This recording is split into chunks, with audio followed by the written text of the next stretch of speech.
Whenever this question, can a Muslim man marry a non-Muslim woman, arises, or people see such families where there is such a mix, some Muslims begin to wonder if this guy is okay for wanting to marry a non-Muslim, or they view such families as people dwelling in haram or so. Well, today is clarification day, and Insha Allah, we will clear your doubts as to if a Muslim man can actually marry a non-Muslim lady, and if he can, then is it just any non-Muslim lady? The Hindu, the Christian, the Buddhist, the Jews, and so on, or there are a specific groups that are permitted for him to marry, and if there are a certain group he is allowed to marry, why them and not others? Do make sure you stay till the end of this video so as not to miss out on any crucial part of the information. I hope this message is reaching you in good health. I pray Allah take very good care of you and your families. You're all welcome to our amazing YouTube channel where we provide services such as recitation of the Holy Qur'an, Qur'an lesson, Tajweed lesson, and of course motivational and inspirational talks, just as we're about to have now. If you're new here, consider subscribing so as to be part of our little warm family, and turn on the all notification button so as to be notified each time we release a video. 4 videos per week, Insha Allah, and of course subscription is free. So now, without saying much, let's delve into our today's discussion. Please note that the ruling regarding a Muslim guy marrying a non-Muslim lady is different from that of a Muslim lady marrying a non-Muslim guy. But today is all about the guys, the ruling behind a Muslim guy marrying a non-Muslim lady. You know, some of the reasons our youth resort to marrying non-Muslim ladies is because these Muslim families ask for too much in terms of dowry and other cultural stuff. That is when you know how significant it is for you to be the 5th cousin of the Sultan's mom, own a house in space, and what have you. Like, seriously? Come on, guys. Well, my dear parents, please make it lenient on those guys. I mean, if you keep on this way, who would marry Ashwal and all?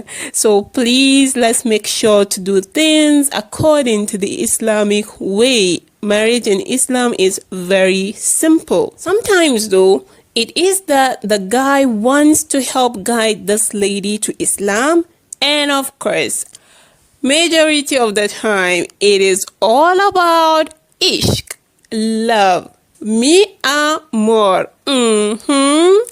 Yes, but whatever the reason is, that is just what we think and we do.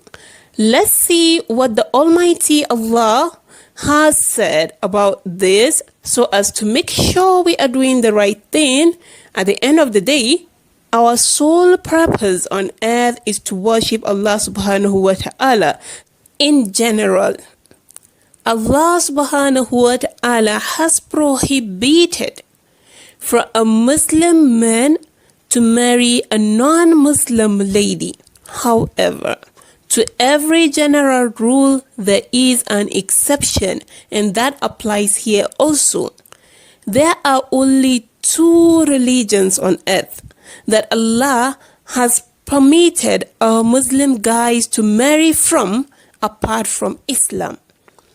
That means whoever a woman is on earth, if she isn't a Muslimah and she isn't part of these 2 religions we're about to mention, be her an atheist, be her a Hindu, a Buddhist, and whatever, she is not to be married by our Muslim men. Hear what Allah have said in Surah Al-Baqarah, that is Quran 2, verse 221. وَلَا تَنْكِحُوا الْمُشْرِكَاتِ حَتَّى يُؤْمِنْ, meaning, and do not marry the idolatresses until they believe. And the verse continued where he even mentioned that it is better for you to even marry a Muslim slave. She is of higher rank than a mushrika, an idolater. However, in Surah Al-Ma'idah, Quran chapter 5 verse 5, Allah gave us the exception of those our Muslim men can marry apart from our Muslim women. And here is what Allah has said. اليوم أحل لكم الطيبات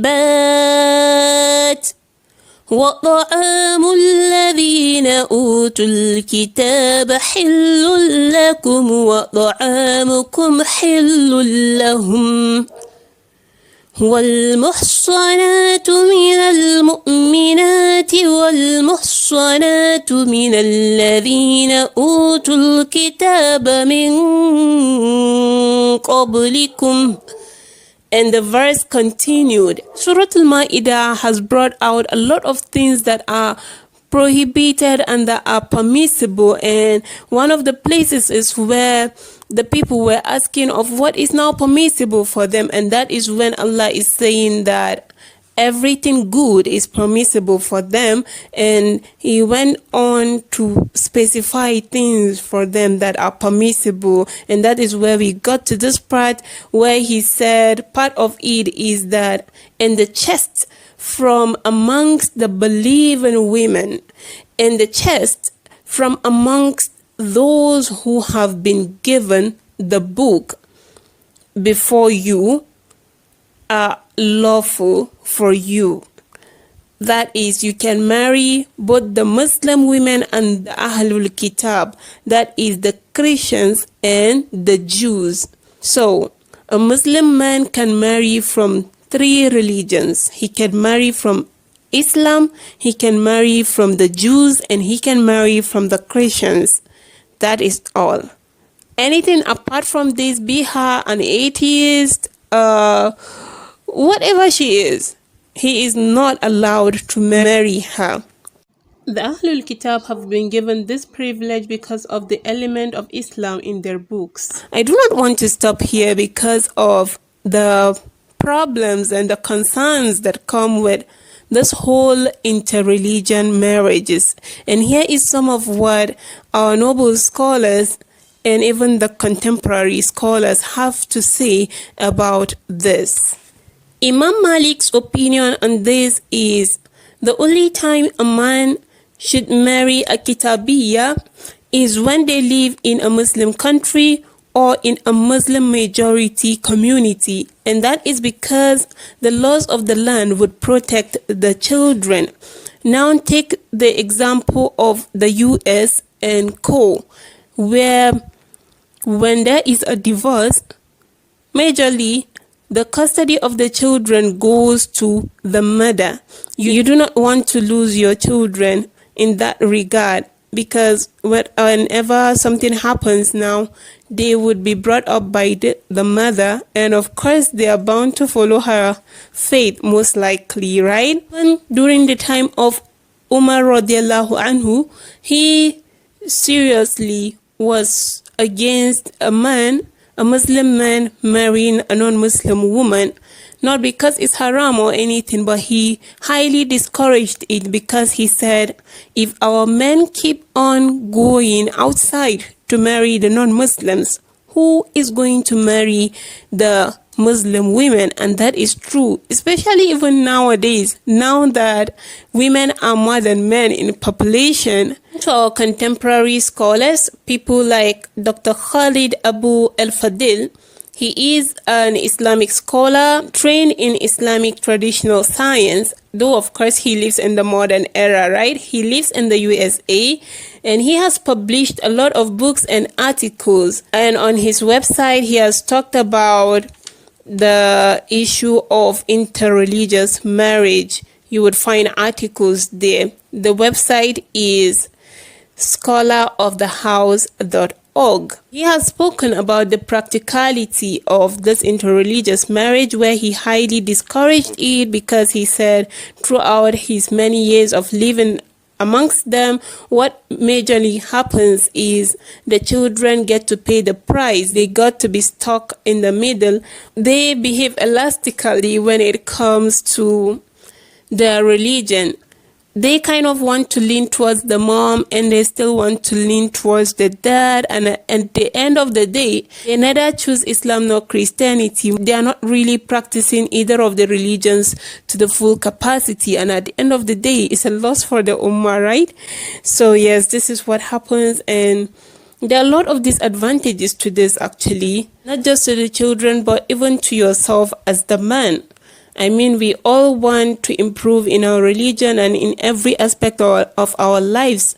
Wouldn't it be so nice for you to get somebody that would talk about the world with you, talk about self-development, whilst instilling Islamic values in that? And of course, the very last thing is also important to note is that even amongst the Jews and the Christians, what the Quran is saying is you should pick the chaste women amongst them.